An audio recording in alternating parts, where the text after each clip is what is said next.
I think you're touching on a deeper question too. That's like, you and I have talked about this. How do you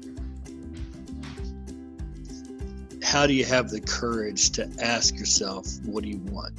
And that's easy.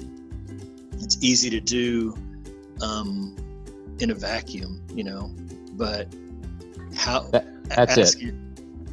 What's that?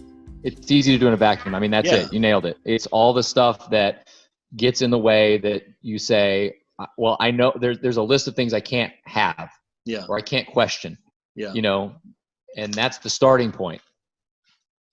Yeah. And having the courage to,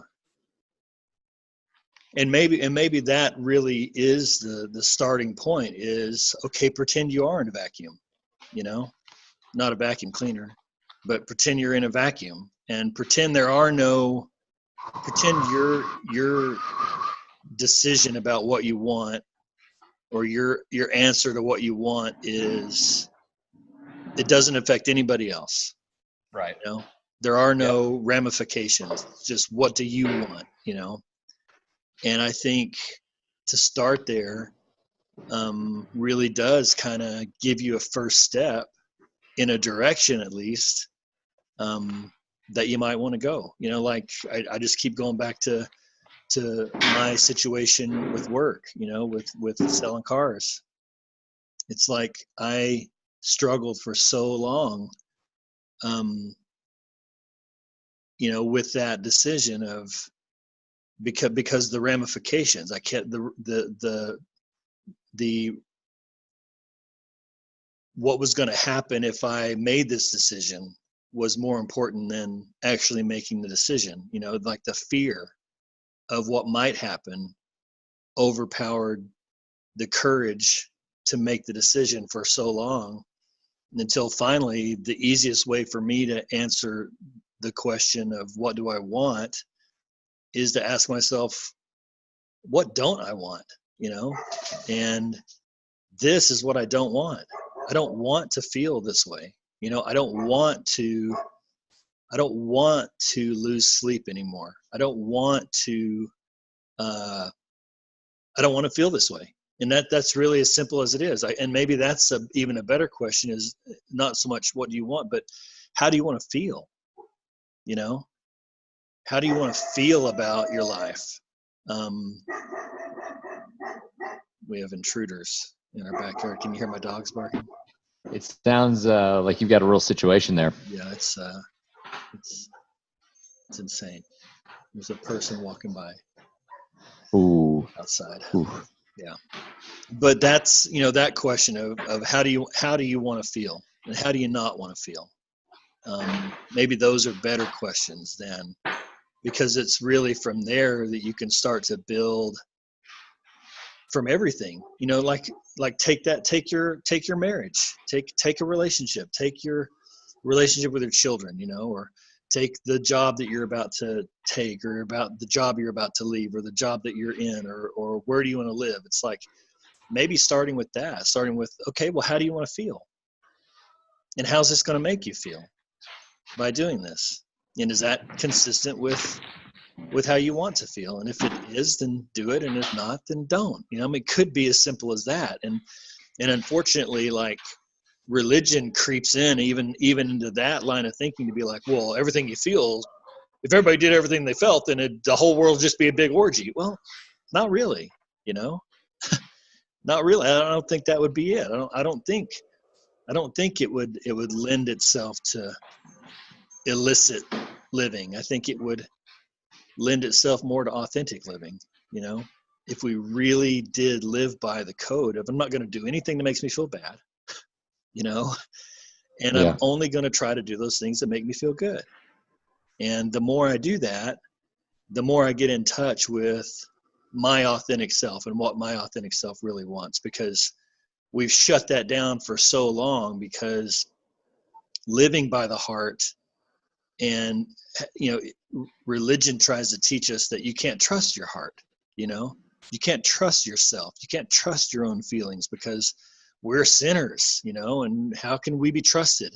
So I grew up believing that everything that I really wanted was probably not best for me. Because think about it. If I want it, God wants the opposite, you know? Yeah, think about it. The first human experience in the Bible is what? Yeah. The first human emotion is what? It's shame. Right.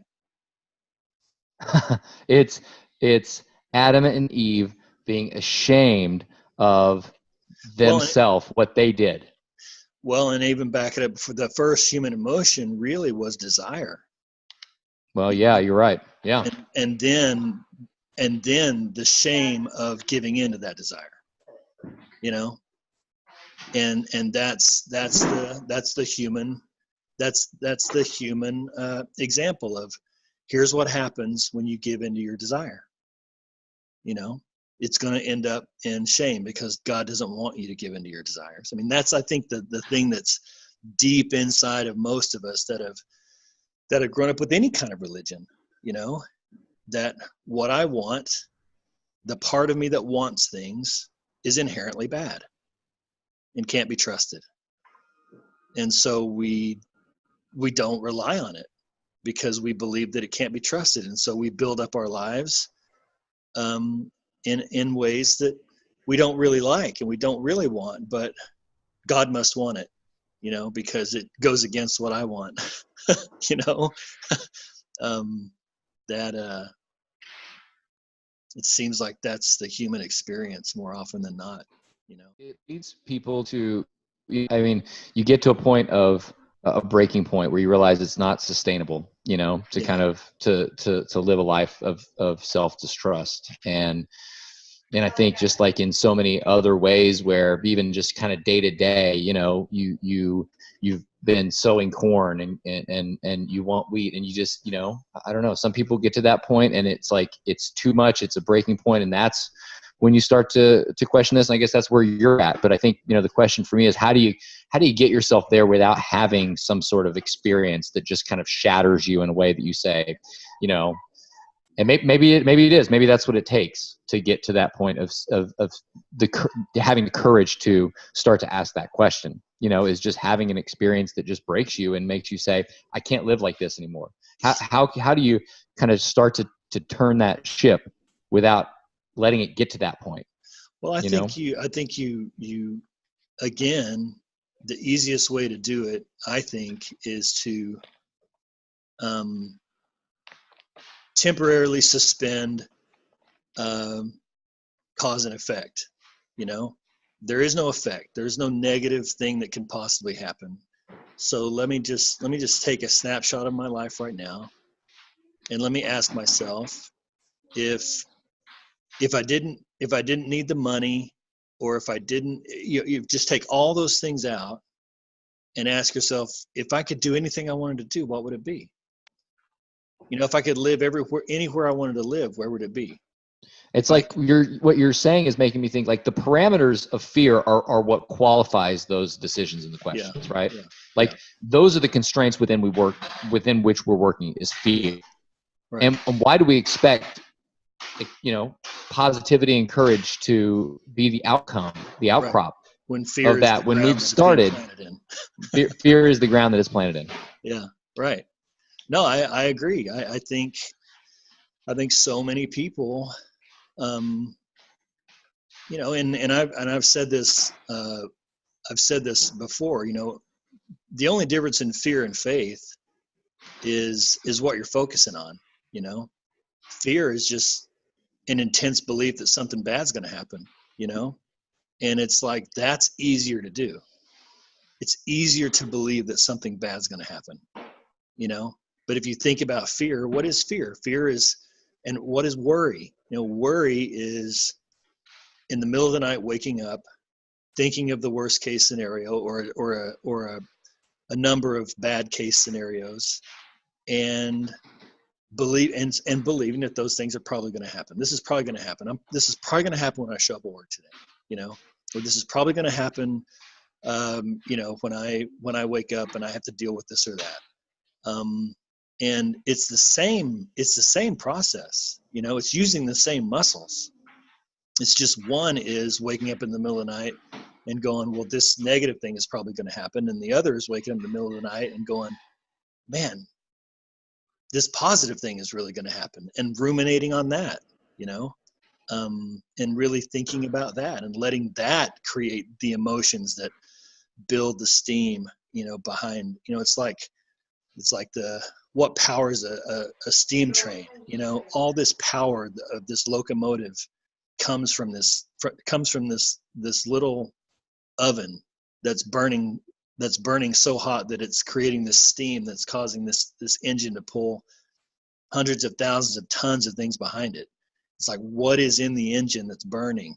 What is inside? What fuel are we burning to make this locomotive move along? And so many of us are burning fear. So many of us, that's the fuel of what we're doing. It's like, I don't want this to happen, so I'm going to do this, as opposed to, I really want this to happen, so I'm going to do this.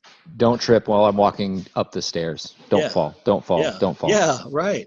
Or, standing over a golf ball going, just don't hit it left. Just don't hit it left. Anywhere but left. You can hit it anywhere in the world, just don't hit it left. And what's going to happen 9 times out of 10? You're going to hit it left. Because your brain doesn't know the difference between negative and positive. It only knows what you're telling it. You're saying left, left, left, left, left, left, left.